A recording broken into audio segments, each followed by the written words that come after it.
hanya ngomong di mimbar, tidak aja hanya ngomong di masjid maupun mushola, tidak hanya ngomong di dalil maupun ayat.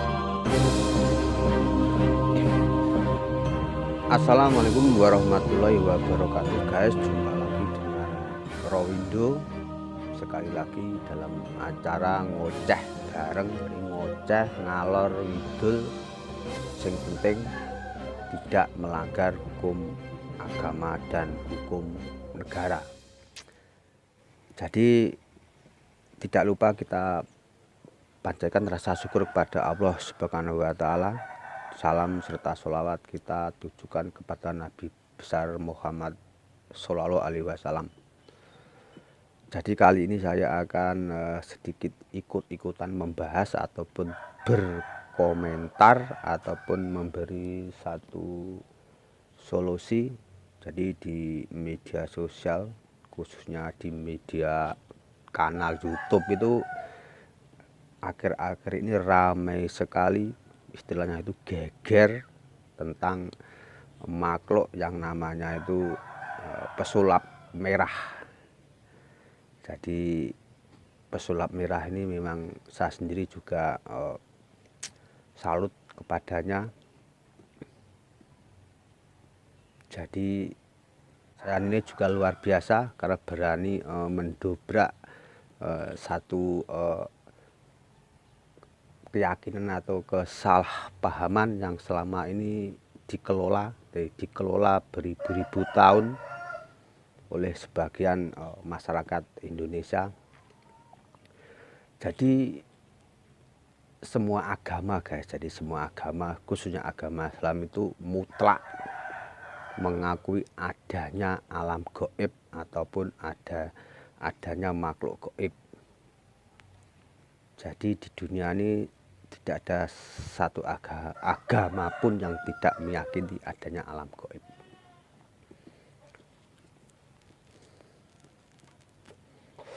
Jadi alam gaib di luar alamnya manusia, yaitu di situ juga ada Tuhan, ada malaikat, ada surga neraka maupun ada jin atau istilahnya itu demit ataupun setan, genderuwo, tuyul dan lain sebagainya. Jadi selama ini masyarakat kita itu memang, kalau saya nilai itu memang terjadi kesalahkaprahan yang luar biasa. Jadi ribuan kali bahkan di tempat-tempat baik musola, masjid maupun mimbar-mimbar lainnya itu khususnya para ustadz atau dari kelompok salafi itu sangat gencar sekali, yaitu mendakwahkan adanya bid'ah, khurafat, syirik, musyrik dan lain sebagainya. Jadi ustadz-ustadz salafi ini begitu gencar mendakwahkan, khususnya bagi orang yang beragama Islam itu harus meninggalkan segala bentuk kemusyrikan, kesyirikan, khurafat bahkan bid'ah. Ternyata dakwah-dakwah salafi selama ini ternyata kurang efektif. Bahkan sebagian umat Islam itu bahkan mencibirnya ataupun bahkan membencinya.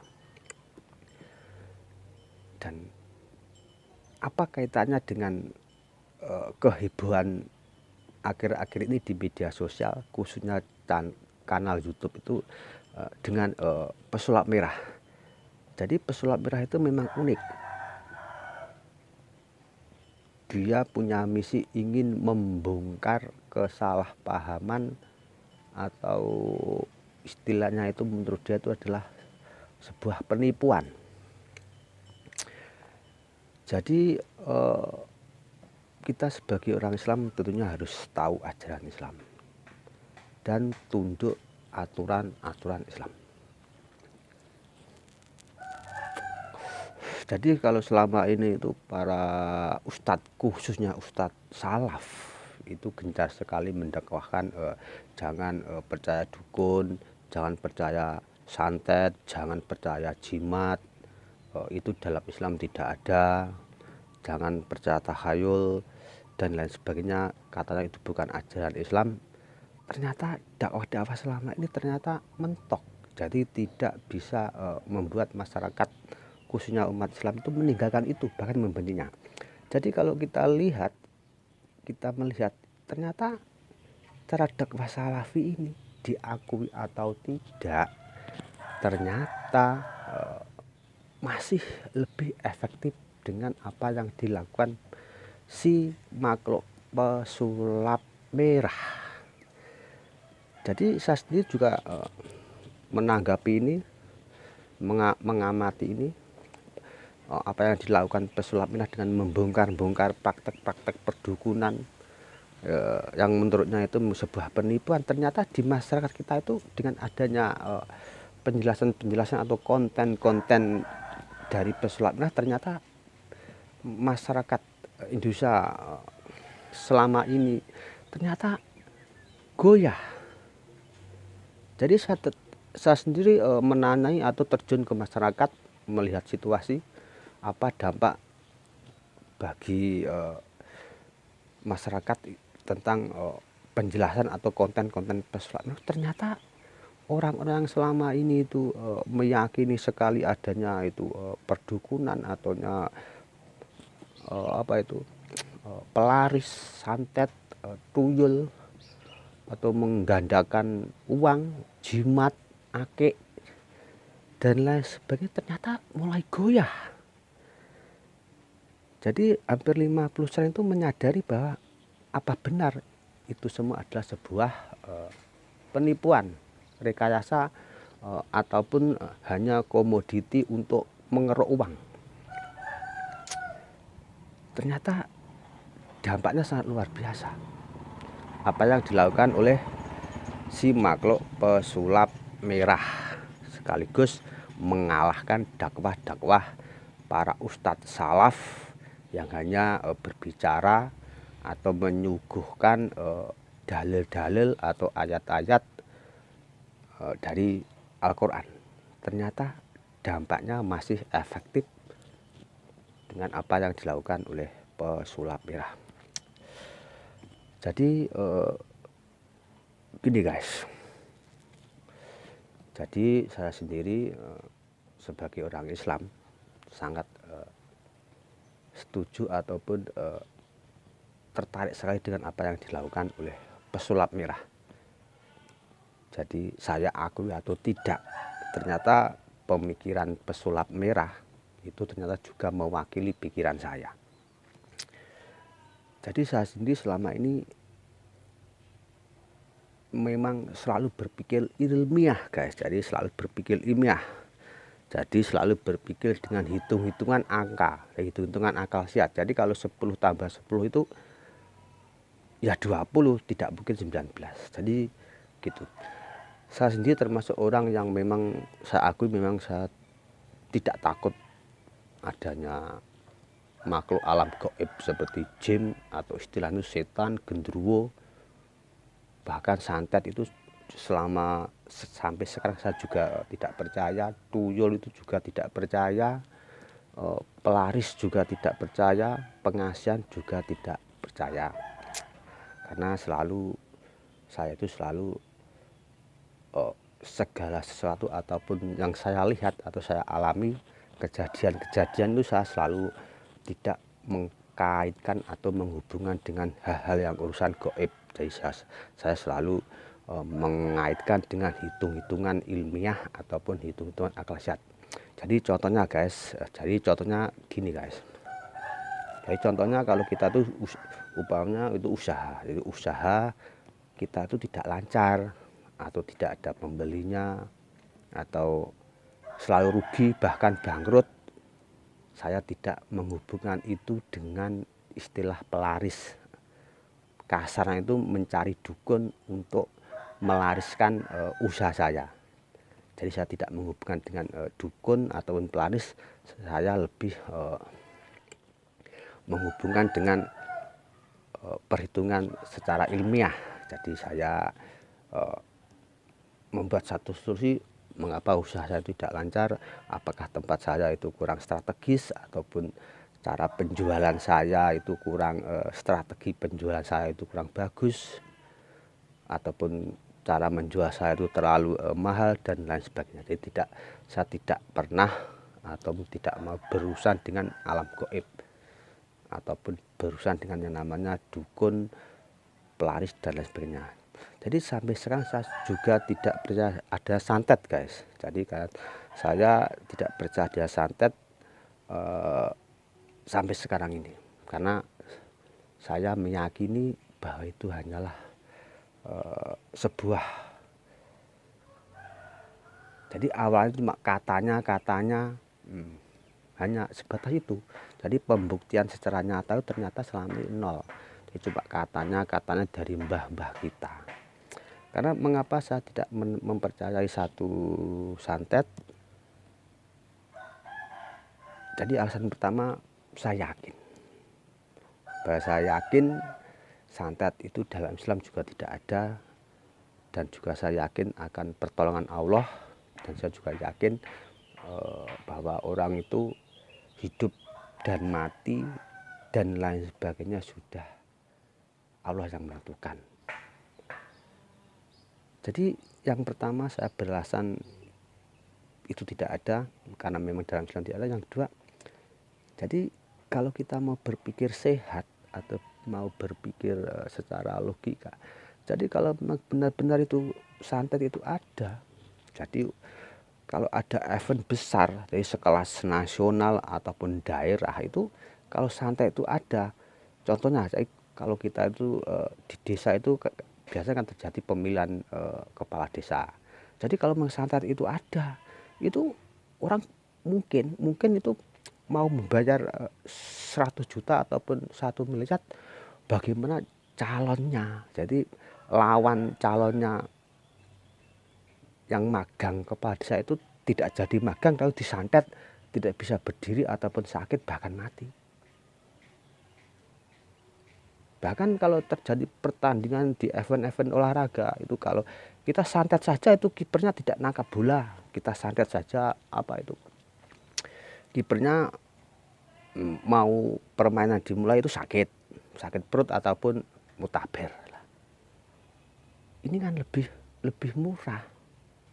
Jadi kalau terjadi pilpres itu kalau benar-benar santet itu ada, bisa mencelakai orang, melukai orang, ya kita santet saja calon presiden lainnya, lawan kita, itu kita santet kandidat presiden lainnya supaya tidak jadi magang jadi presiden, meninggal ataupun sakit.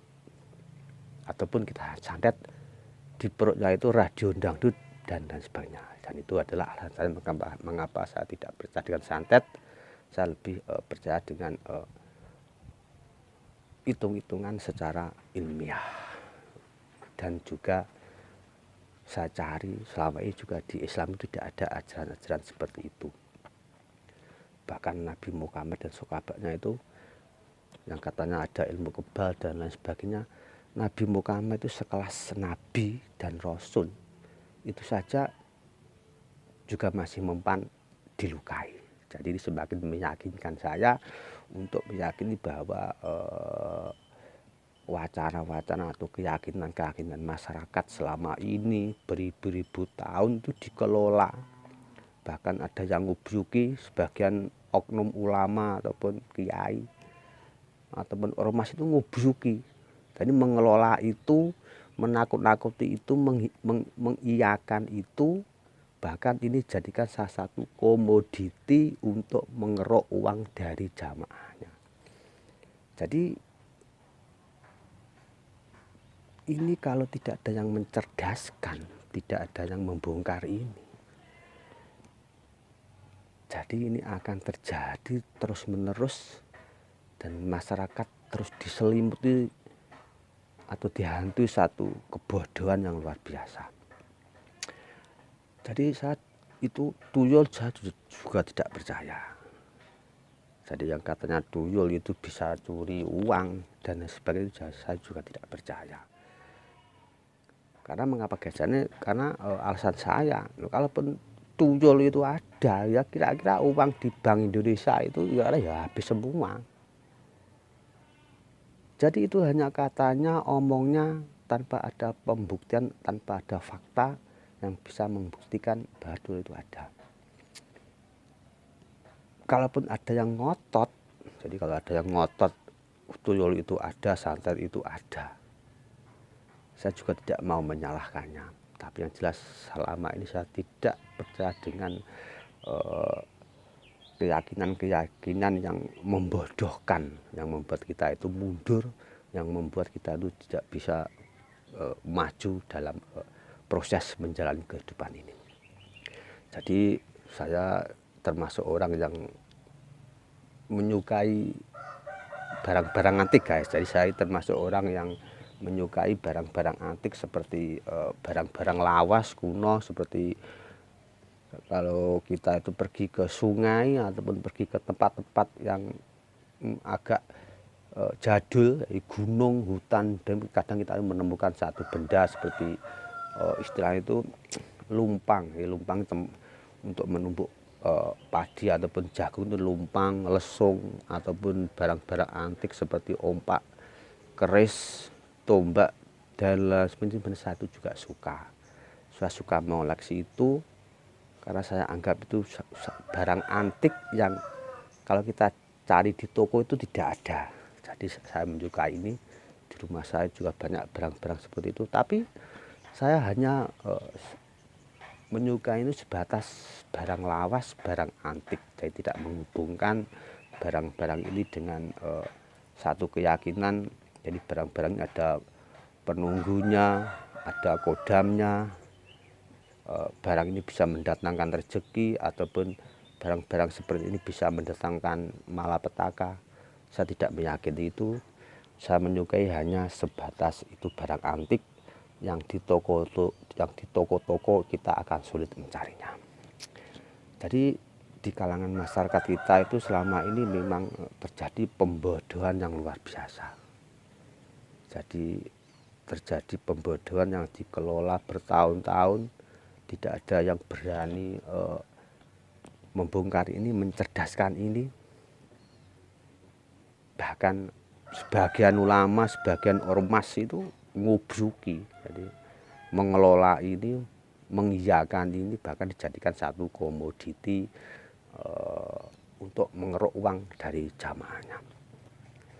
Jadi saya salah satu yang tidak takut kepada yang namanya hantu ataupun namanya makhluk alam gaib seperti jin, genderuwo, setan, demit, dan lain sebagainya. Alasan saya mengapa, guys? Karena kita sebagai manusia itu lebih baik dari makhluk yang namanya jin, genderuwo, tuyul, dan lain sebagainya. Bahkan dalam Islam itu musuh terbesar manusia adalah makhluk alam gaib, jin, demit, genderuwo, dan lain sebagainya, karena mereka memang menggoda kita, mengganggu kita untuk jadikan temannya, nanti untuk dijadikan teman di neraka selama-lamanya. Jadi kita harus sadar bahwa jin, genderuwo itu adalah musuh besar kita, dan kita harus menghadapinya dengan secara jantan dan berani. Jadi di kalangan masyarakat kita itu masih banyak sekali takut dengan yang namanya tempat yang masih rimbun, tempat gunung atau tempat-tempat pohonnya besar-besar, sungai ataupun kuburan. Bahkan ini lucu sekali, banyak sekali masyarakat kita itu takut dengan kuburan. Padahal kuburan atau makam umum itu adalah salah satu tempat yang suci. Kita tidak boleh takut dengan kuburan, karena kita cepat atau lambat juga akan jadi penghuni kuburan itu.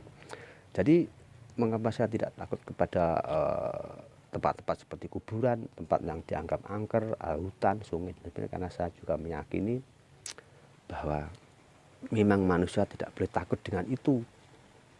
Dan saya juga percaya bahwa saya yakin dengan perlindungan Allah Subhanahu wa Ta'ala. Tidak ada istilah itu, tidak ada jopo-jopo ataupun jimat yang saya pakai. Saya lebih percaya dengan perlindungan dari Allah Subhanahu wa taala. Dan itu sangat penting guys. Jadi sangat vital, kita harus benar-benar meyakini bahwa Allah adalah tempat berlindung kita dari segala mara bahaya, baik dari alam gaib maupun alam nyata.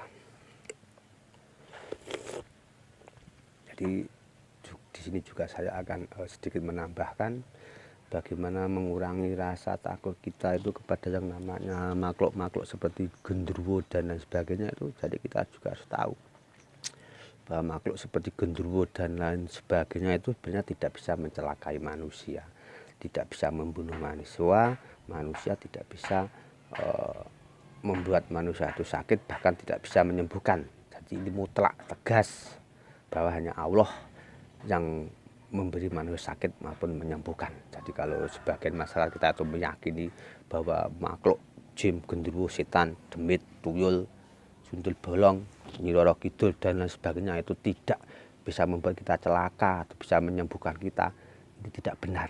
Karena dalam hukum Islam itu tidak ada. Hanya Allah yang membuat sakit. Kapan manusia sakit, kapan manusia sembuh, kapan rezeki, kapan bayi lahir, itu hanya Allah SWT. Dan kita harus meyakini ini karena kita memang orang beragama Islam dan harus tunduk kepada ajaran Islam. Jadi kita tidak boleh takut kepada alam gaib, larang. Jadi Allah itu melarang manusia untuk terlalu jauh ke ranah gaib, karena ini berbahaya, bisa membuat manusia itu syirik, musyrik, bahkan keimanan manusia itu bisa salah kaprah dengan hal ini. Jadi agama lebih mengedepankan meyakini atau berlandaskan kepada dalil maupun ayat-ayat Allah, dan juga mengedepankan segi ilmiah. Jadi masih bersama saya dalam acara ngoceh bareng, dari ngoceh ngangidul. Jadi pesulap merah itu memang saya sendiri salut kepadanya, dan saya akui dia juga mewakili pemikiran apa yang saya pikir selama ini. Jadi kalau di sisi lain banyak ulama atau ustadz itu mentok, tidak bisa mendakwahkan bahwa tidak boleh kita itu meyakini yang namanya jimat, dukun, perdukunan dan sebagainya. Bahkan lagunya Rhoma Irama itu yang berjudul Perdukunan Ramai Sekali Menyesatkan, itu ternyata juga tidak mempan, membuat manusia itu meninggalkan perdukunan, jimat dan lain sebagainya. Jadi pesulap merah itu memang luar biasa. Dia membongkar penipuan, kesesatan yang ia yakini sebuah kesesatan atau penipuan. Itu tidak hanya dia menyuguhkan satu ayat maupun dalil, tapi juga dia membuktikan langsung bahwa itu adalah sebuah penipuan.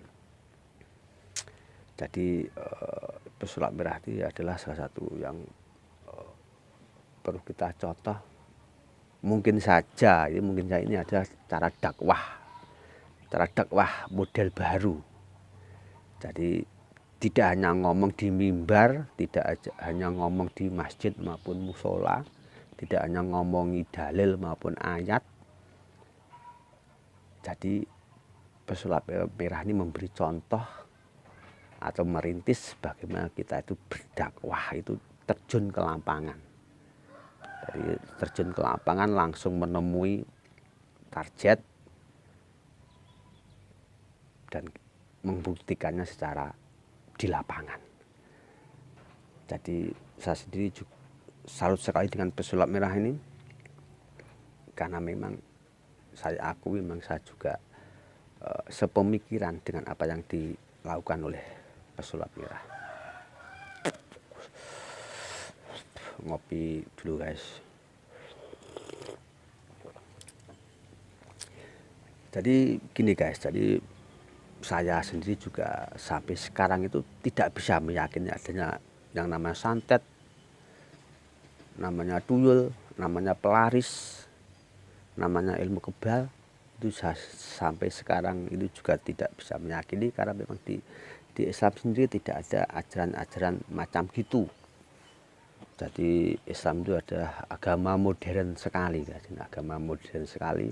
Rasul sendiri juga seorang pedagang, dia berprofesi seorang pedagang, bukan seorang dukun, bukan seorang yang menjual jimat maupun pelaris dan lain sebagainya. Jadi saya tidak bisa meyakini yang namanya santet, tidak bisa meyakini kalau makhluk alam gaib, makhluk gaib seperti genderuwo, setan, istilahnya itu ya setan, genderuwo dan lain sebagainya itu bisa membuat manusia sakit, mati atau melancang rezeki. Saya sampai saya tidak bisa meyakini itu. Bahkan saya sampai sekarang tidak takut itu yang namanya makhluk halus seperti jin.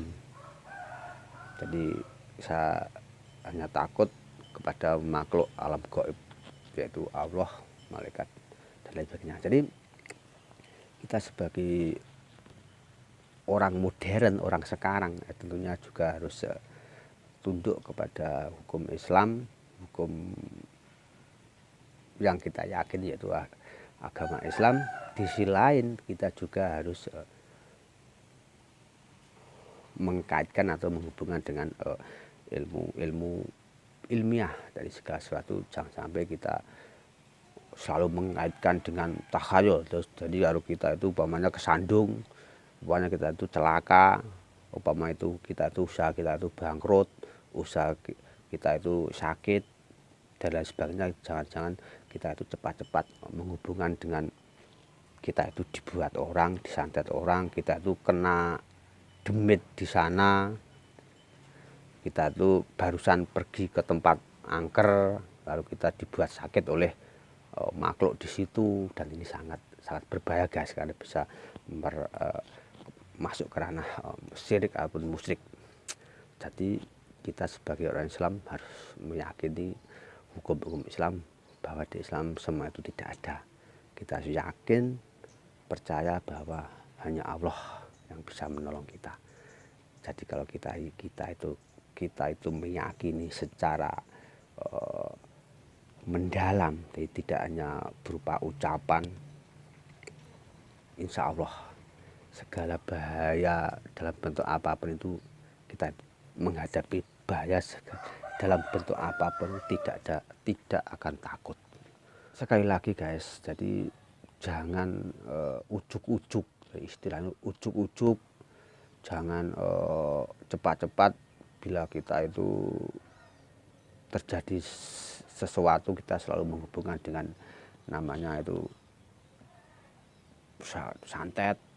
Bahwa kita itu sakit, kita kena santet, kita kena barusan ke tempat sana, di tempat sana yang angker lalu kita kena sakit.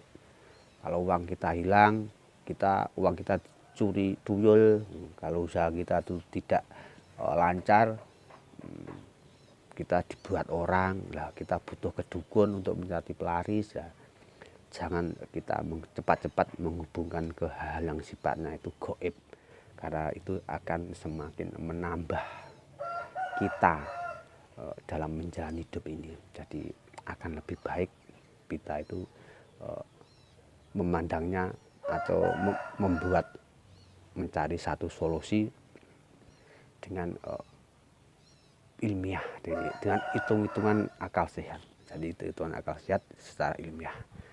Jadi jangan semakin menambah keruwetan dalam kita itu menjalani hidup. Jadi kalau kita itu sakit perut, jangan cepat-cepat kita dibuat orang. Wah, saya dibuat musuh saya. Jadi saya disantet. Dan ini sangat berbahaya guys. Jadi kita jangan cepat-cepat mengkaitkan dengan hal yang sifatnya itu gaib. Jadi pembodohan memang luar biasa. Kalau selama ini kita tidak cepat-cepat keluar dari pemikiran-pemikiran yang selalu mengkaitkan dengan hal yang sifatnya gaib, kita itu tentunya akan semakin menambah keruwetan dalam menjalani hidup ini. Jadi saran saya atau tips saya guys, jadi yang pertama kita harus benar-benar tahu ajaran Islam yang sebenarnya, harus tahu hukum-hukum Islam yang sebenarnya. Dan yang kedua kita harus yakin kalau kita sudah tahu hukum-hukum Islam, kita harus meyakini itu dan kita jadikan sebagai senjata. Jadi kita yakini secara mendalam, insya Allah kita akan menjadi manusia yang tidak takut ancaman maupun bahaya dalam bentuk apapun. Itu yang pertama. Jadi yang kedua, kita harus berpikiran atau membuat satu solusi itu secara ilmiah. Jadi contoh solusi 15 itu umpama kita itu ke tempat yang katanya angker dan kita mendengar krosek, nah itu jangan kita cepat-cepat lari. Cepat-cepat kita lari, kita kira itu demit ataupun gendruwo. Kalau kita anggap di situ ada sesuatu yang mencurigakan, ya kita dekati. Wah, ada apa? Kok ada mak krosek, mak kelilap? Ya. Setelah kita dekati ternyata ada binatang seperti katak maupun itu meloncat. Nah, kalau kita cepat lari, lah itu kita tidak tahu. Dan setelah kita lari, kita ketemu teman, kita mengatakan, wah, aku didiani ning kono. Lah, ini tradisi bertahun-tahun dikelola. Akhirnya orang itu percaya. Jadi anak turun kita itu juga ikut meyakini ini. Saya sendiri tidak pernah, jadi anak-anak saya itu juga tidak pernah saya takut-takuti kepada hantu, hayu itu tidak pernah selama ini. Dan terbukti teman saya maupun anak saya itu ternyata sampai juga tidak takut yang namanya hantu, demit dan lain sebagainya. Itu yang kedua. Dan yang pertama kita harus tahu hukum Islam, yang kedua kita harus berpikiran secara ilmiah atau logika, dan yang ketiga kita harus meyakini bahwa hidup, mati, rezeki, jodoh itu hanya di tangan Allah.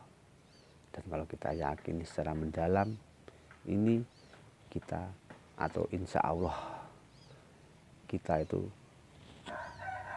tidak percaya atau tidak selalu mengkaitkan dengan istilah jimat, istilah santet, istilah tuyul, istilah pelaris, istilah ilmu kebal. Insya Allah kita itu tidak akan bisa tertipu oleh urusan-urusan jadul kayak gitu.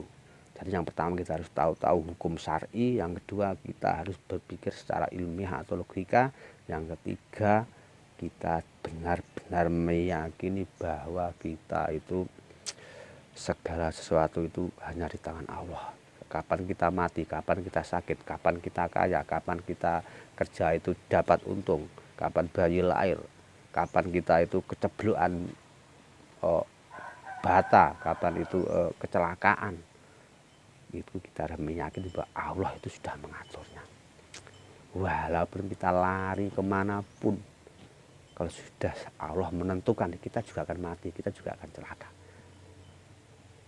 Dan tentunya kita harus juga berusaha dengan secara ilmiah, karena memang Islam sendiri memang agama modern, agama ilmiah, logika.